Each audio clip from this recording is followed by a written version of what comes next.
Hello, children. I hope you are doing really well. You are reading your chapter and underlining all the important points. Those who don't have the book, make sure you write down the important points. Whatever I tell you in the video or whatever text I am sending you, note down all the points and repeat them again and again. Okay, so we will continue the chapter. Yes. All of you come to page number 37. I have an old edition. I hope it matches with your edition also. Even if you are not able to find this box on 37, just find out kinds of force and some kind of box is given, okay, near that topic. Yes. So let us mark the important points here. We can see or feel the effects of force. Children, we have started our chapter with the term force. That force is a push or a pull, and then we talked about what are the different effects of force. That force can change the direction or speed or shape and size of the object. Yes. Now, force is expressed by stating both. Now, force is a quantity which requires magnitude as well as direction. I have explained this point in my previous lectures.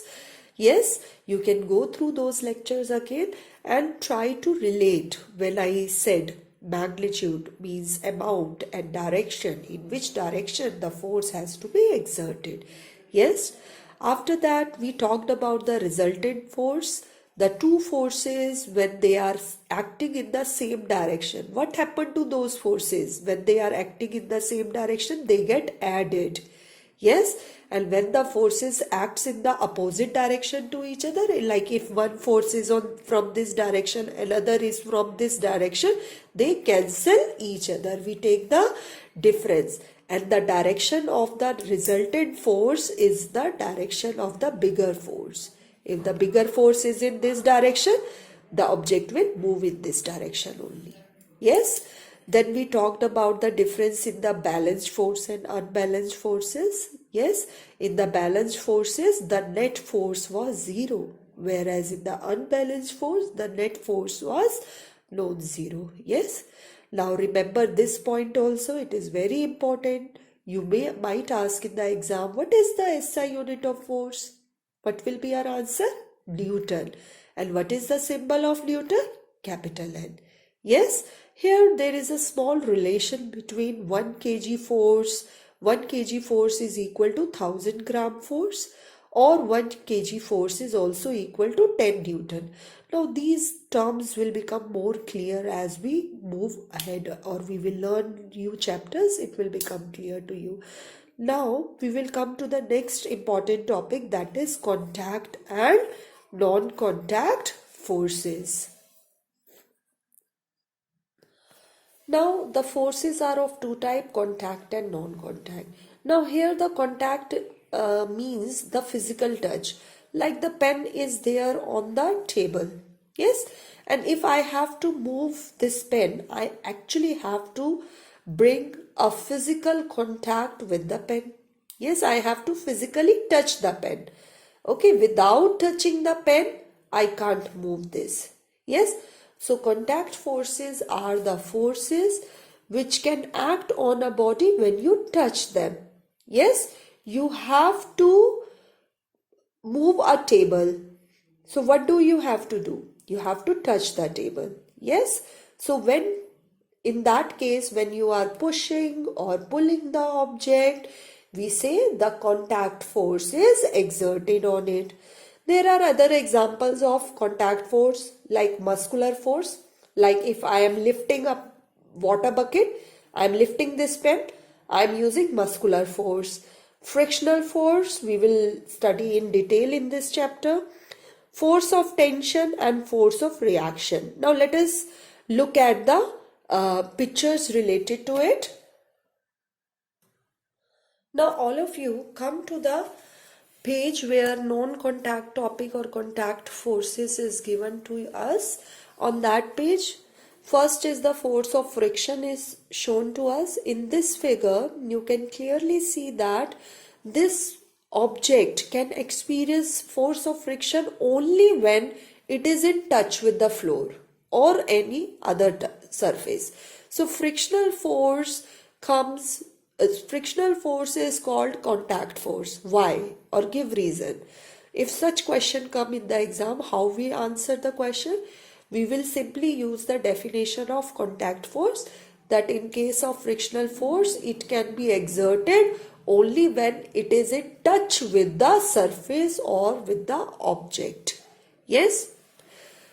Another type of contact force is force of tension. Force of tension come into existence when an object is hanging from a point. So look here, the string above the object is holding the object with this point, or the what you call surface is there. This object is hanging to this point. So the object is exerting a force. That force of tension, that force is called tension, and it comes into existence when there is contact between this surface and the object. Another force is force of reaction. Whenever the object is kept at a certain height above the floor, okay, or above the any surface. So this book is kept on the table is above the ground level. So any object which is kept above the ground level experience a reaction force. This reaction force helps the object to maintain its state. Otherwise, the object will fall towards the earth, or it will experience a gravitational force on it. So this reactional force is exerted by the table in this case. Yes, it is the upward force. So table can exert reaction force on the book only when the book is in touch or is in contact with the table. So such type of forces where we have seen the object has a contact with the table, or the object has the contact with the stand, or the object has the contact with the surface, such types of forces are called contact forces. Opposite to the contact forces are non-contact forces. What are non-contact forces? The forces which can act even from a certain distance. Have you observed an apple falling from the tree? Do you think somebody goes there and touch the apple and then only it falls down? When the apple is falling on its own, all of us know it is the gravity which is acting on it. It is the gravitational force which acts on the apple from a certain distance and the apple fall down. So when I say from a certain distance means there is no touch involved. There is no physical contact with the apple and the apple fall down. Yes. So is that object is in contact with the apple means earth. When the earth was exerting force on the apple, was the earth in touch with the apple? No. Yes. So when you ask these questions to yourself, you will find that situations where the object are not in touch with each other, yes, then the force exerted by the one object is called non-contact force. Here are the examples for non-contact force. Gravitational force, the force exerted by the earth on the object, or the force between any two objects having masses. In our universe, any object which has mass in it, it has ability to exert force on another. This will become more clear. We will study about this in detail in higher classes. Okay. Similarly, another force is electrostatic force. Electrostatic force comes into existence when objects have static charge in them. For example, you are rubbing the plastic scale on the dry hair. What happened? The scale get charged and you are able to see that it attracts the bits of paper. After this slide, I will show you the video in which you will observe all the contact and non-contact forces. Yes, magnetic force, it comes from a magnet. Whenever a magnet is there, it does not go near to the iron object or iron pins. From a certain distance, the magnet can attract the iron nails, okay, or any iron pins are there. Magnet can attract the iron pins from a certain distance. So when the objects don't have contact between them, such forces are called non-contact forces. Now let us watch a video and a slide of important points in which we will talk about contact and non-contact forces.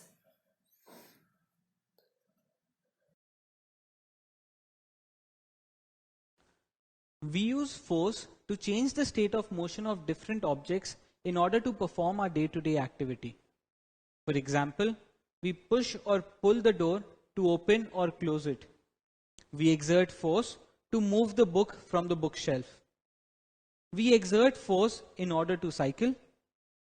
We also exert force to hit the tennis ball. Now notice that in all these cases, that is, when we were pushing or pulling the door or when we were hitting the tennis ball, we were actually coming in physical contact with the object on which we were exerting the force. Is it possible to open or close a door without actually physically touching it? Or is it possible to move a book from the bookshelf without physically touching it? Well, no. So, such forces in which physical contact is a must are known as contact forces.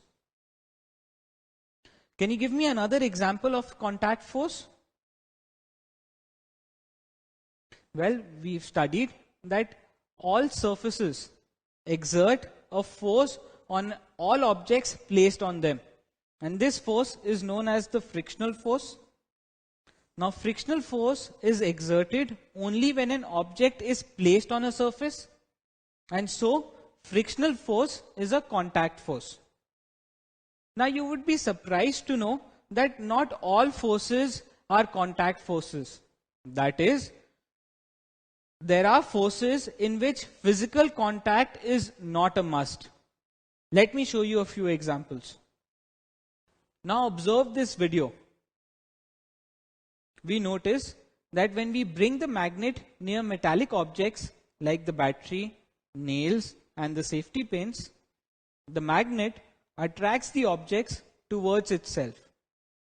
Now, from Newton's first law of motion, we know that an object at rest would continue to be at rest unless an unbalanced force acts upon it. So, in order to attract the metallic objects, the magnet must have exerted some force onto the object.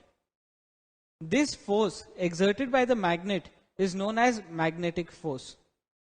But notice that the magnet did not have to come in contact with the metallic objects to exert this force. And hence, such forces are known as non-contact forces. Have you ever tried rubbing a comb against your hair and bringing it near some paper clips? You would observe that the paper clips get attracted to the comb.